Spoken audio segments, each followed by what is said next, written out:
Y es aquí donde debemos detenernos un momento y mirar el mapa completo, porque lo que está ocurriendo ya no puede explicarse como una suma de crisis aisladas. No es solo inflación, no es solo deuda, no es solo polarización política. Es la convergencia de múltiples fallas estructurales que durante décadas fueron contenidas con parches temporales. Cuando esos parches dejan de funcionar, el sistema revela su fragilidad de forma abrupta. Uno de los errores más persistentes del análisis convencional es tratar la economía como una entidad separada de la política y de la cultura.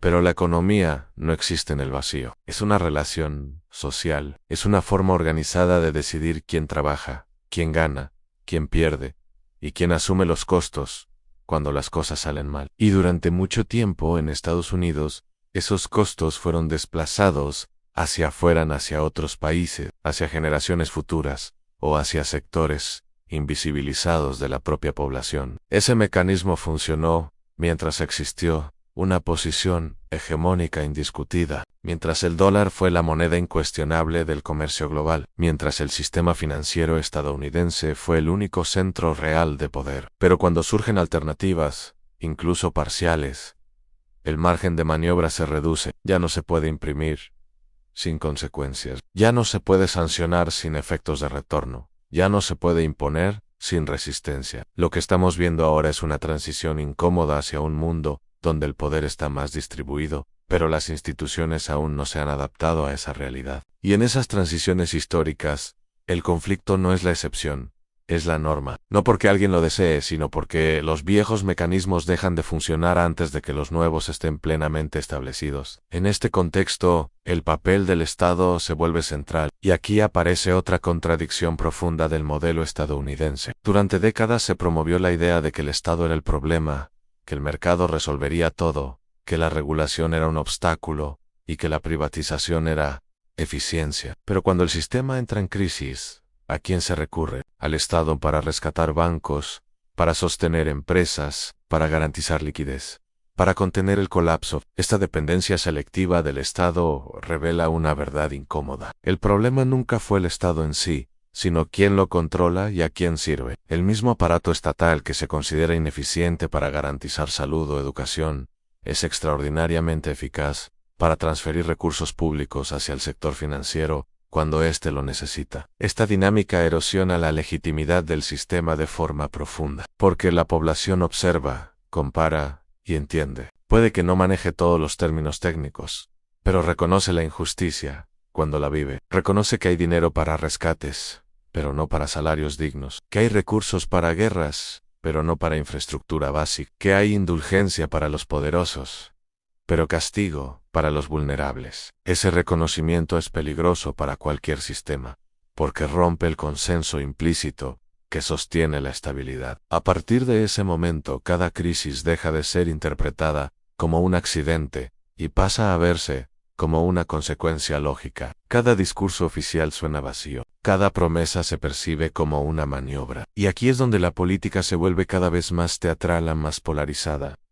No para resolver los problemas estructurales, sino para ocultarlos detrás de enfrentamientos simbólicos. Se discuten banderas, identidades, gestos, declaraciones incendiarias, mientras las condiciones materiales continúan deteriorándose. La historia económica muestra que este tipo de escenario suele desembocar en dos posibles direcciones. Una es la reforma profunda, impulsada por presión social organizada, que redistribuye poder y redefine prioridades. La otra es el endurecimiento autoritario, donde el Estado se utiliza para proteger al sistema de las consecuencias de sus propias decisiones, incluso a costa de derechos y libertades. Estados Unidos se encuentra peligrosamente cerca de esa bifurcación, y lo más inquietante es que gran parte del debate público ignora esta realidad. Se discute quién ocupará cargos, no qué modelo económico se sostiene. Se debate el estilo, no la sustancia. Se personalizan problemas estructurales, como si cambiar una figura pudiera revertir décadas de acumulación desigual. Mientras tanto, el resto del mundo observa y aprende. Aprende que depender de un solo centro de poder es riesgoso. Aprende que diversificar no es traición, es supervivencia. Aprende que incluso los gigantes tienen límite. Y ese aprendizaje colectivo es irreversible. Por eso, cuando se habla del declive relativo de Estados Unidos, no se trata de celebrar ni de demonizar. Se trata de entender, porque el modo en que se gestione esta transición tendrá consecuencias globales. Una adaptación cooperativa podría abrir la puerta a un orden internacional más equilibrado. Una resistencia agresiva podría desencadenar conflictos prolongados y costosos para todos. La pregunta fundamental no es si el poder estadounidense disminuirá, porque eso ya está ocurriendo de manera relativa. La pregunta es, ¿cómo reaccionará frente a esa realidad? ¿Con humildad estratégica o con negación peligrosa? ¿Con reformas internas o con imposición externa? ¿Con diálogo o con coerción? Y aquí es donde cada sociedad, cada país, cada comunidad tiene un papel que jugar, no como espectadores pasivos, sino como actores conscientes de que los sistemas económicos no son fuerzas naturales inmutables, son construcciones humanas, y lo que ha sido construido puede ser transformado. Entender esto no garantiza una solución inmediata, no elimina las dificultades, no borra los conflictos, pero devuelve algo esencial, la capacidad de imaginar alternativas, y sin esa capacidad, ningún cambio es posible. Hay algo más que casi nunca se dice en voz alta, pero que está en el centro de todo este proceso. Los imperios no caen cuando pierden una guerra específica, ni cuando atraviesan una recesión puntual. Caen cuando dejan de poder explicar su propio poder de una manera que resulte creíble para su población y para el resto del mundo. Cuando el relato ya no convence, cuando la promesa deja de cumplirse, cuando la experiencia cotidiana contradice el discurso oficial, el declive deja de ser una posibilidad abstracta y se convierte en una vivencia concreta. Durante gran parte del siglo XX, Estados Unidos no solo ofrecía poder militar o económico, ofrecía una narrativa, una historia coherente donde el crecimiento parecía infinito, donde el esfuerzo individual tenía recompensa, donde la democracia liberal y el capitalismo avanzaban juntos como una fuerza imparable. Esa narrativa no era completamente falsa, pero estaba profundamente incompleta. Funcionaba porque los costos quedaban ocultos o externalizados. Funcionaba porque había margen para crecer, para expandirse, para absorber contradicciones. Hoy ese margen se ha reducido drásticamente. Y cuando el margen desaparece, las contradicciones salen a la superficie. Lo que antes se podía disimular con expansión, ahora exige redistribución. Lo que antes se resolvía con crédito, ahora exige ajuste. Lo que antes se manejaba con consenso, ahora se intenta imponer con coerción. Este es un punto crítico, porque el sistema estadounidense no está diseñado para una redistribución profunda del poder económico. Está diseñado para proteger la acumulación. Sus instituciones, sus leyes, su arquitectura política responden a esa lógica. Por eso cada intento de reforma estructural encuentra una resistencia feroz, no solo ideológica sino material. Hay intereses concretos concentrados que dependen de que nada cambie en lo esencial. Aquí aparece una de las paradojas más inquietantes del momento actual. Mientras más evidente se vuelve el agotamiento del modelo, más se aferran las élites a las herramientas que lo sostuvieron en el pasado. Más sanciones, más presión, más control financiero, más vigilancia, más militarización del discurso. Es una reacción comprensible desde su posición, pero extremadamente peligrosa desde una perspectiva histórica, porque el poder basado exclusivamente en la coerción es inestable. Puede imponerse durante un tiempo, pero genera resistencias acumulativas. Cada sanción empuja a buscar alternativas. Cada castigo acelera la innovación fuera del sistema dominante. Cada intento de disciplinar termina enseñando cómo evadir. Esto ya lo estamos viendo en el terreno monetario, energético, tecnológico y comercial. Países que durante décadas aceptaron reglas impuestas, empiezan a cuestionarlas no por ideología, sino por necesidad. No porque rechacen el sistema internacional, sino porque el sistema ya no les ofrece garantías suficientes. En ese contexto, el dólar sigue siendo fuerte, pero ya no es incuestionable. Sigue siendo dominante, pero ya no es único. Sigue siendo central, pero ya no es eterno. Y esa diferencia semántica es crucial, porque los sistemas de poder no colapsan de un día para otro. Se erosionan lentamente, casi imperceptiblemente, hasta que un evento aparentemente menor revela que el equilibrio ya no existe. La historia económica está llena de estos momentos. La libra esterlina no dejó de ser importante de un día para otro. Perdió su rol central gradualmente, mientras el mundo se adaptaba a una nueva realidad. Lo mismo ocurre ahora, aunque el proceso sea más complejo y globalizado. Y aquí hay un error común que conviene desmontar. Reconocer el declive relativo de Estados Unidos no implica negar su poder actual. Implica entender su trayectoria. Un imperio en declive puede seguir siendo extremadamente poderoso y, precisamente por eso, extremadamente peligroso si no acepta sus límites. Este es el punto donde la política interna y la política exterior se entrelazan de manera inseparable, porque la incapacidad de resolver las tensiones internas empuja a buscar enemigos externos. La frustración social se canaliza hacia conflictos simbólicos. La desigualdad se disfraza de patriotismo.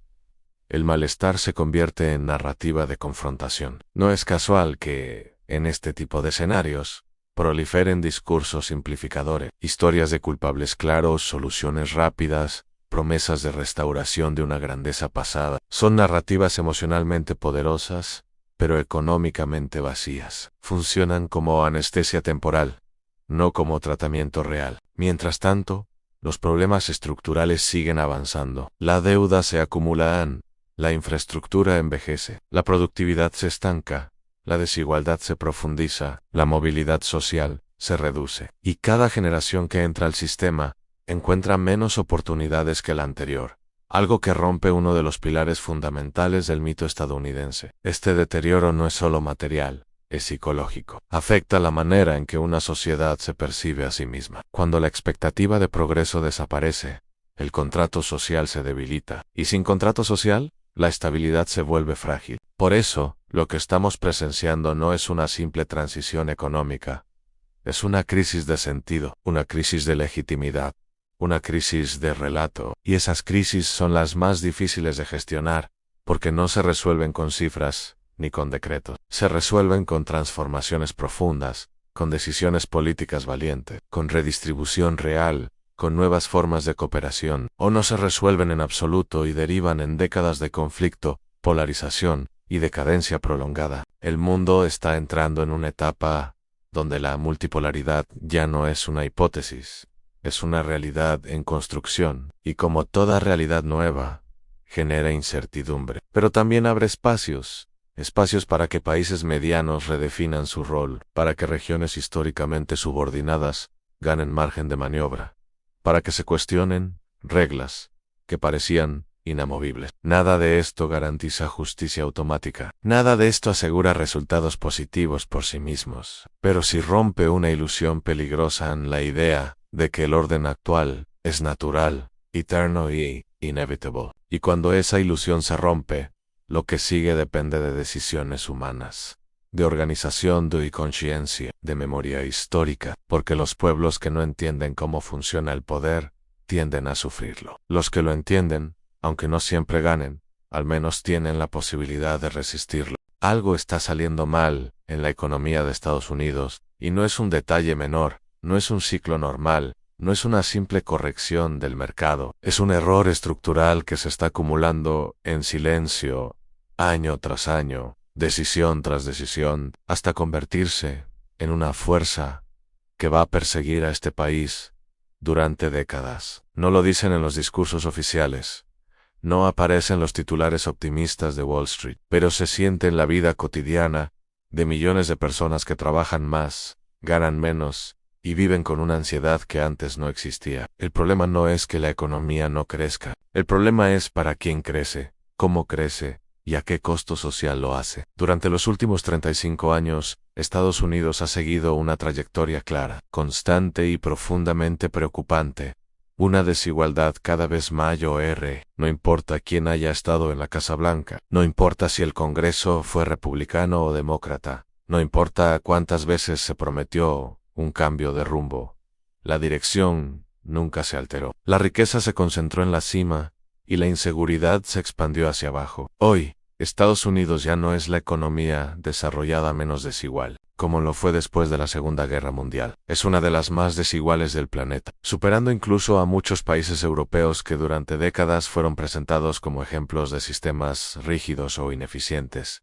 Este no es un dato técnico, es una transformación profunda que afecta la forma en que la economía funciona, la manera en que las personas piensan su futuro y la estabilidad política del país. Basta con mirar a las nuevas generaciones, jóvenes que estudian, se endeudan, trabajan, y aún así, no esperan una vida mejor que la de sus padres. No esperan estabilidad laboral, no esperan una casa propia, no esperan seguridad, esperan precariedad, esperan sobrevivir encadenando trabajos, adaptándose a contratos temporales, compitiendo contra automatización, subcontratación e inteligencia artificial. Y cuando una sociedad llega al punto en que sus jóvenes ya no creen en el futuro, algo muy profundo se ha roto. Mientras tanto, desde el poder se repite una narrativa tranquilizadora. Se habla del crecimiento del PIB, de cifras que superan expectativas, de mercados que suben, pero estas señales positivas conviven con una realidad opuesta: salarios estancados,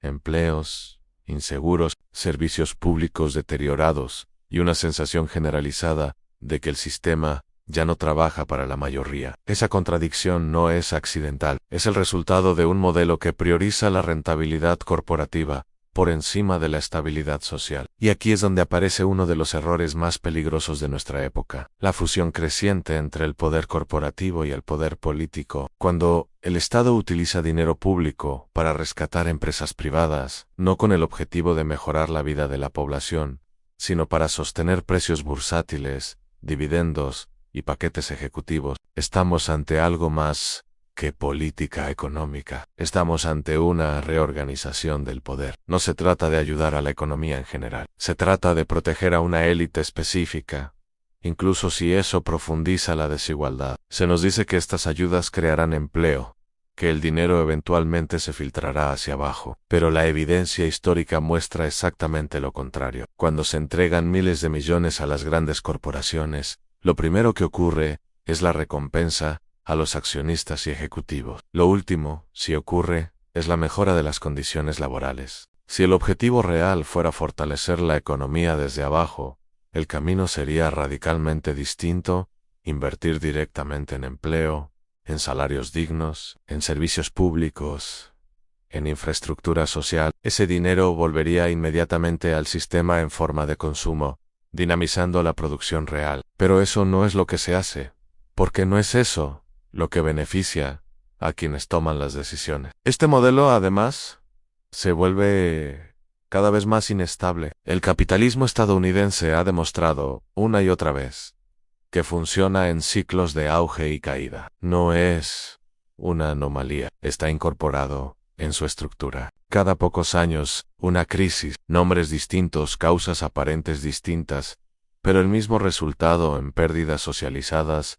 ganancias privatizadas. Y si miramos el calendario histórico, los intervalos entre crisis encajan con una regularidad inquietante. Todo indica que otra recesión no es una posibilidad remota, sino una probabilidad creciente. A esta inestabilidad se le suma ahora un factor explosivo: a la política de aranceles erráticos, impredecibles, utilizados más como espectáculo político que como herramienta económica coherente. Un arancel es un impuesto, y como todo impuesto, alguien lo paga. No lo pagan los países extranjeros en abstracto, lo pagan los consumidores, lo pagan las empresas, lo paga la economía interna. Y cuando esos aranceles se anuncian, se retiran, se modifican y se vuelven a imponer sin claridad ni horizonte temporal, el efecto inmediato es la parálisis de la inversión. Las empresas no saben dónde invertir, ni cuándo, ni bajo qué reglas. Y cuando el sector corporativo se detiene, el empleo se resiente, la demanda cae y la economía entra en recesión. No por conspiración, sino por lógica sistémica. En un sistema donde una pequeña minoría decide las inversiones de las que dependen millones de vidas, la incertidumbre se convierte en veneno económico. El resultado es un país rico, con recursos inmensos, actuando como si estuviera acorralado, reaccionando con agresividad, con improvisación, con medidas que terminan perjudicando a sus propios aliados comerciales y empujándolos a buscar alternativa. Canadá, México, Europa, todos observan este comportamiento con preocupación. Y el resto del mundo, lejos de someterse, se reorganiza. Nuevas alianzas, nuevos mercados, nuevas rutas comerciales. Cada gesto hostil acelera ese proceso. El error que se está cometiendo no es solo económico, es histórico. Insistir en mantener un modelo imperial, cuando las condiciones que lo hicieron posible ya no existen, conduce a decisiones desesperadas. Y esas decisiones, lejos de restaurar el poder perdido, lo erosionan aún más. Estados Unidos no está condenado. Tiene talento, tiene recursos, tiene capacidad productiva, pero está atrapado en una narrativa que le impide aceptar que el mundo ha cambiado. La alternativa no es el aislamiento ni la confrontación permanente. La alternativa es reconocer el fin de una etapa y gestionar la transición con inteligencia, cooperación y una profunda reforma interna. Seguir profundizando la desigualdad, fusionando Estado y corporaciones para beneficio de unos pocos y castigando a la mayoría, no es una estrategia de fortaleza. Es una señal de declive. Este es el error que nos perseguirá durante décadas si no se corrige. No porque el país no pueda cambiar, sino porque quienes toman las decisiones se niegan a hacerlo. Y la historia muestra una y otra vez que cuando una sociedad se niega a enfrentar sus contradicciones, esas contradicciones terminan imponiéndose de la forma más dolorosa posible. Y aquí es donde la historia se vuelve todavía más incómoda para quienes toman decisiones en Washington, porque el problema ya no es solo económico, es político y cultural. Durante décadas, Estados Unidos pudo sostener un modelo profundamente desigual, sin grandes estallidos sociales, porque existía una promesa implícita. Quizá hoy no estés bien, pero mañana lo estarás. Quizá no tengas seguridad ahora, pero tus hijos vivirán mejor. Esa promesa fue el verdadero cemento del sistema. No era solo crecimiento, era expectativa. Y esa expectativa se ha evaporado. Cuando una sociedad pierde la fe en la movilidad social, la economía deja de ser un terreno técnico y se convierte en un campo de batalla emocional. La gente ya no discute impuestos, discute dignidad. Ya no debate cifras, debate supervivencia. Y eso cambia completamente el comportamiento político. Explica por qué amplios sectores de la población apoyan discursos cada vez más radicales, contradictorios o incluso autodestructivos. No porque sean irracionales, sino porque el sistema les ha demostrado que seguir las reglas no garantiza nada. En este contexto, las élites económicas cometen un error adicional al interpretar el malestar como ignorancia, como falta de educación económica, como manipulación mediática, nunca como una reacción racional a décadas de deterioro material. Esa desconexión entre quienes gobiernan y quienes viven las consecuencias es una de las señales clásicas de los sistemas en crisis avanzada. Roma no cayó cuando dejó de conquistar territorios, cayó cuando su élite dejó de entender a su propia población. Estados Unidos está entrando en esa fase peligrosa en la que los mecanismos tradicionales de legitimidad ya no funcionan. Las elecciones siguen existiendo, las instituciones siguen operando, pero la confianza se erosiona. Y cuando la confianza desaparece, el poder necesita apoyarse cada vez más en la coerción, en la vigilancia, en el control narrativo. No es casualidad que al mismo tiempo que aumenta la desigualdad, aumente la criminalización de la protesta, el endeudamiento de los hogares y la precarización laboral. El sistema financiero juega un papel central en este proceso. La expansión constante del crédito no fue una política accidental. Fue una solución temporal para ocultar el estancamiento salarial. Si los salarios no crecen, se ofrece deuda. Si la deuda se vuelve impagable, se reestructura. Si colapsa, se rescata a los bancos. Este ciclo ha funcionado durante años como una anestesia económica, pero toda anestesia pierde efecto con el tiempo. Y cuando eso ocurre, el dolor regresa con más fuerza. Hoy, millones de hogares estadounidenses están atrapados en una red de deudas en estudiantiles, médicas, hipotecarias, de tarjetas de crédito. No son deudas para el lujo, son deudas para vivir, para estudiar, para enfermarse, para tener un techo, y una economía que depende de que su población se endeude para cubrir necesidades básicas, no es una economía saludable, es una economía desesperada. Frente a esta realidad, el discurso oficial insiste en mirar hacia afuera. Se busca un culpable externo en China, México, Europa, la globalización, la inmigración, pero esa narrativa es funcional a una verdad incómoda. A los mayores beneficiarios del modelo actual están dentro del país y tienen nombres, direcciones y balances financieros perfectamente identificables. No son enemigos abstractos, son estructuras de poder internas que han capturado el Estado. Este es el punto donde la historia deja de ser solo estadounidense y se vuelve global. Porque cuando una potencia hegemónica entra en declive, no lo hace en silencio, lo hace generando ondas de choque. Cambia reglas, rompe acuerdos, presiona aliados, intenta recuperar control mediante fuerza económica o política. Pero cada intento de imponer el viejo orden acelera la creación de uno nuevo. Países que antes aceptaban condiciones desfavorables, ahora negocian. Países que antes dependían de un solo centro financiero, diversifican. Nuevas monedas, nuevos sistemas de pago, nuevas alianzas regionales, emergen no por ideología, sino por necesidad. Y cada paso en esa dirección reduce un poco más la capacidad de Estados Unidos de imponer su voluntad sin consecuencia. El gran error estratégico es creer que este proceso puede revertirse mediante presión. La historia económica demuestra lo contrario. Los imperios no colapsan porque otros los atacan, colapsan porque se niegan a adaptarse, porque confunden poder con imposición, porque responden a los cambios estructurales con nostalgia y fuerza, en lugar de reforma y cooperación. Estados Unidos todavía tiene una opción, pero esa opción no pasa por más aranceles, más amenazas, o más rescates corporativos. Pasa por una transformación profunda de su modelo económico interno, redistribución real, no retórica, inversión pública, orientada al bienestar social, recuperación del poder sindical, regulación efectiva del capital financiero, y sobre todo, un cambio cultural que deje de glorificar la acumulación extrema como sinónimo de éxito social. Si eso no ocurre, el camino es predecible en más desigualdad, más polarización, a más autoritarismo, más conflictos externos utilizados para distraer de las fallas internas, y una población cada vez más cansada, más endeudada, y menos dispuesta a creer en promesas vacías.